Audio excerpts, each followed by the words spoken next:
ോടുകൂടി സാഹോദര്യത്തോടുകൂടി ശാന്തിയോടുകൂടി സമാധാനത്തോടുകൂടി ജീവിക്കണം എന്ന ഉദ്ദേശത്തോടുകൂടി ഭരണം നടത്തേണ്ടവരാണ്. എന്നാൽ ഇക്കഴിഞ്ഞ ഈ സംഘപരിവാർ ഭരണത്തിലേറിയത് മുതൽ ഈ നാളുകൾ അത്രയും നാം കണ്ടുകൊണ്ടിരിക്കുന്നത് ന്യൂനപക്ഷങ്ങളെ നിഷ്കാസനം ചെയ്യുവാനുള്ള നിയമങ്ങളാണ്. അതാണ് ഈ രാജ്യത്ത് നടന്നുകൊണ്ടിരിക്കുന്നത്.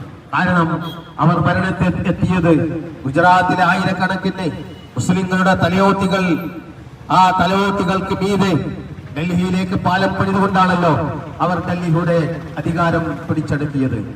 എമ്പുരാൻ എന്ന സിനിമയിൽ അത് വ്യക്തമാക്കുന്നുണ്ട്. ആ സിനിമ എടുത്ത ഗോകുലം ഗോപാലനെ അദ്ദേഹത്തിന്റെ ഓഫീസുകൾ ഇന്ന് ED റെയ്ഡുകൾ ചെയ്തുകൊണ്ടിരിക്കുകയാണ്. ഇതാണ് നാട്ടിലെ അവസ്ഥ. ഈ വഖഫ് നിയമവുമായി ബന്ധപ്പെട്ട നിയമത്തിനെതിരായി പ്രതിഷേധം ഉയരുമെന്ന് കണ്ട് ഇന്ത്യയുടെ പല ഭാഗങ്ങളിലും മുസ്ലിം കേന്ദ്രങ്ങളിൽ പട്ടാളം മാർച്ച് ചെയ്തുകൊണ്ടിരിക്കുകയാണ്.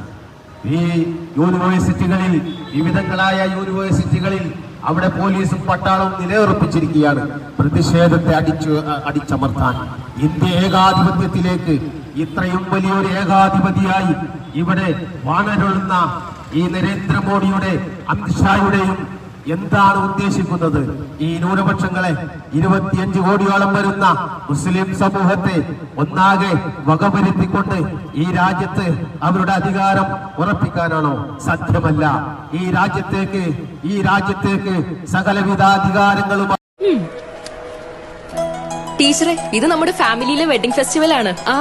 നമ്മുടെ ഫാമിലിയിലെ കല്യാണം. ഫാമിലിയിൽ കല്യാണമാണ്. ഗംഭീരമായ കളക്ഷനോടെ കല്യാണത്തിനൊരുങ്ങി ഫാമിലി വെഡിംഗ് സെന്റർ. അപ്പോ ടീച്ചർ കുടുംബസമേതം വരണം. ഓ, ആയിക്കോട്ടെ. Family wedding centre.